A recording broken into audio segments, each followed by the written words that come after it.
অর্থাৎ যদি এমন ভয় পান যে লোকটাকে এড়িয়ে গেলে এই লোকটা আমার কোনো ক্ষতি করে ফেলবে,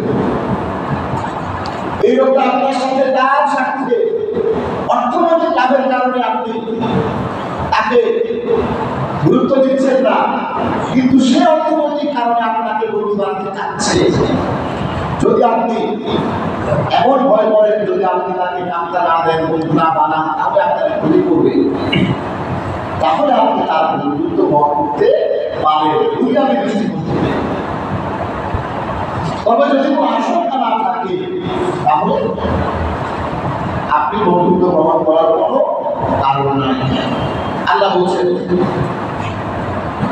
যে কেউ যদি এই বন্ধুত্ব করতে পারে ডিপ্লোম্যাটিক কারণে, রাষ্ট্রের প্রয়োজনে, নিজের ব্যক্তিগত কারণে কোনো একটা কিছু লাগবে, ব্যবসায়িক কারণে করতে পারে বন্ধুত্বকে আমাদের সাথে, কোনো অসুবিধা নাই। কিন্তু সেইটা কোন লেভেলে থাকবে সেইটা আল্লাহ বলে দিচ্ছেন।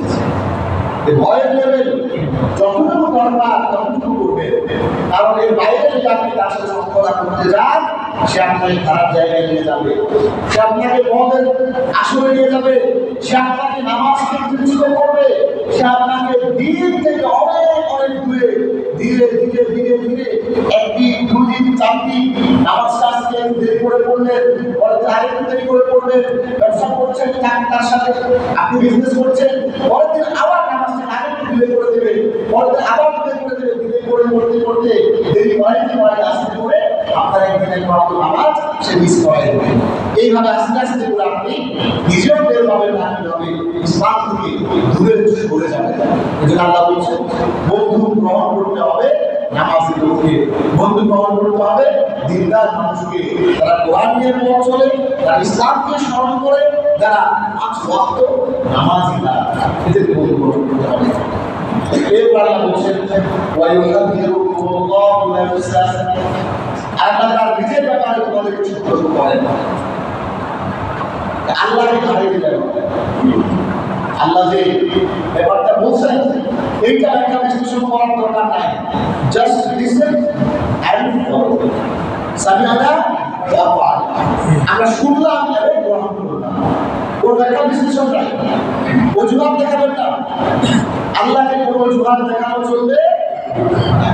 আল্লাহর উপরে নিজের সব কিছু আল্লাহ জানেন। আল্লাহ বলছে ওয়াইলাল্লাহি মাসীর, আর আল্লাহর কাছে তোমাদের প্রত্যাবর্তনস্থল। আর লা মাফাতা মিন আল্লাহ, there is no flee from Allah। আমি এবং আপনি কোনোভাবে আল্লাহর কাছ থেকে পালিয়ে অন্য কোনো পথে যেতে পারবো না।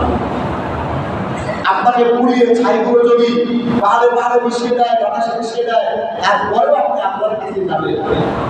আপনার ছাইগুলো যদি পদ্মা নদীতে শীতলক্ষায় ভাসিয়ে দেয়, তাও আপনি আল্লাহর কাছ থেকে দূরে যাবেন। আল্লাহর কাছ থেকে কোনো পালানোর সুযোগ নাই। এরপর আল্লাহ বলছেন আপনি বলে দেন إن تخفوا ما في صدوركم أو تبدوه يعلمه الله। يا رسول الله বলে দেন, আপনার উপর থেকে আপনি বলে দেন إن تخفوا ما في صدوركم, তোমাদের হৃদয়ে যা কিছু আছে এইটাকে গোপন করো। আপনি বলতেছেন আপনার মুখে এক কথা, অন্তরে আরেক কথা, আপনার মুখের মধ্যে এক, অন্তরে আরেক। তুফু মা ফি সুদুরিকুম, আপনার হৃদয়ের মধ্যে আছে একরকম, আপনি প্রকাশ করছেন ভিন্ন কথা। একটা লোককে বললে যে ভাই আমি তোমার কল্যাণ চাই, আসলে মনে মনে এই লোকের আপনি সামনে ফেলার প্রয়াস করেছেন, টাকা পয়সা দিচ্ছেন ব্যবসার জন্য, বলতেছেন ভাই তোমাকে প্রফিট দিব, দুজনে মিলে বিজনেস করবো। আসলে আপনার মনের মধ্যে খারাপ চিন্তা, আপনার মনের মধ্যে ঠান্ডা, কিছুদিন পর আপনি তার টাকাগুলো মেরে দেবেন। এই নিয়ম আল্লাহ বলছেন রাসূল আপনি আপনার উম্মতদেরকে বলে দেন ইন তুখফু মা ফি সুদুরিকুম, তোমাদের হৃদয়ের মধ্যে যা আছে, অন্তরের মধ্যে যা আছে, এটা যদি তোমরা গোপন করো, অথবা প্রকাশ করো, অন্তরে দুর্বিশক্তি প্রকাশ করো অথবা গোপন করো, ভালো কাজ করার নিয়ত করছো, এটা গোপন করলেও আমি কিন্তু আল্লাহ জানি। যা কিছু তোমরা ইচ্ছা করো ইয়ালামুল্লাহ, আল্লাহ তা জানেন। ويعلم ما في السماوات وما في الأرض, আর আসমান এবং জমিনে কোথায় কোন মুহূর্তে কোন সেকেন্ডে কি হচ্ছে এই সব কিছু আল্লাহর জ্ঞানের অধীন হয়ে গেছে। সুবহানাল্লাহ। আপনারা যারা ছোটবেলায় গ্রামে আমরা ডুমুর ডুমুর সব দেখছেন না? ডুমুর, এই ডুমুর যদি আপনি খুলে ধানে দেখবেন ভিতরে পোকা পিঁপড়া দেখছেন। এই ডুমুর কিন্তু পানিতে ভিজাবে, পানি ঢুকবে না, ওয়াটার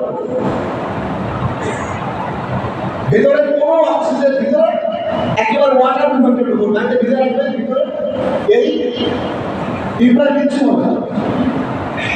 এই পিঁপড়া ভদ্রলোকের ভিতরে ঢুকছে না। একটা পাথর আপনি ভাঙলেন, পাথর ভেঙে দেখবেন ভিতরে আল্লাহর কিছু সৃষ্টি, পোকামাকড় আছে ভিতরে। এই পাথরটা যদি আপনি 100 বছর আপনি পানিতে ডুবায় রাখেন, 10 বছর ডুবায় রাখেন, যদি তাদের হায়াত থাকবে ওই প্রাণী ভিতরে থাকবে। আল্লাহ ওইখানে ওদের রিজিকের ব্যবস্থা করছে, ওইখানে তাদের জন্য ইকোসিস্টেম আল্লাহ ব্যবস্থা করে রেখেছে। তাদের সন্তান জন্মদান থেকে শুরু করে তাদের একটা পৃথিবী ওই ডুমুর ফলের ভিতরের মধ্যে আমরা দিয়ে দিয়েছি। আসমান এবং জমিনে কখন কি হবে, কখন কার ভাগ্যে কি ঘটবে, এই সব কিছু একটা সুনির্দিষ্ট কিতাবের মধ্যে আল্লাহর সেই ডেটাবেস সিস্টেম, আল্লাহর বিগ ডেটা, যেখানে আমার হাজার হাজার কোটি কোটি মানুষের সকল আমলনামা ভিডিও ক্লিপ আকারে রেকর্ড হচ্ছে। আল্লাহ একেবারে হাই ডেফিনেশন করবে যে কিয়ামতের দিন আপনাকে আমাকে আমায় আমার ইসমাল আযারাতিন শাররাইনাহু আমায় আমার ইসমাল আযারাতিন শাররাইনাহু।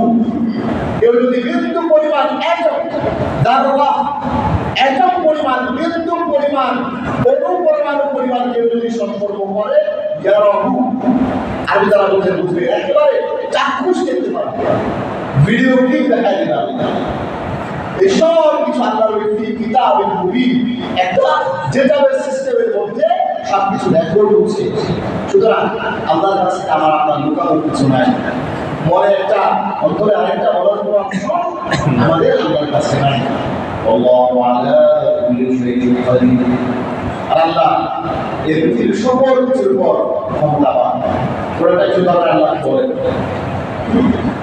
আপনার ওই নেতা, আপনার ওই বস, আপনার ওই ম্যানেজার, আপনার ওই স্যার, উনি যেটা করতে পারবে না, আল্লাহ তার অন্তরের মধ্যে যদি ফেলে দেন ওই আপনার কথা, আপনার সমস্যাটার সমাধান, তাহলে একমাত্র কে পাবে বলে আল্লাহ। একমাত্র কে পাবে বলে আল্লাহ। কে পাবে বলে আল্লাহ। বলে এই কথা বলে কে পাবে বলে আল্লাহ। সাউন্ড আলো কে পাবে বলে আল্লাহ। আল্লাহ অনেকে মনে মসজিদে আসবো, একটু ঘুমাবো, একটু কাজ শুরু করবো, কাজ শুরু করতে তো মসজিদে আসার দরকার নেই। জুমার আয়োজন কেন করা হচ্ছে? আসবে, একটু কথা বলবে, আবার একটু কথা বলে যাবে। আপনার যদি কিছু বলার থাকে এসে বলে যাবে, কেউ কাছে বলবেন।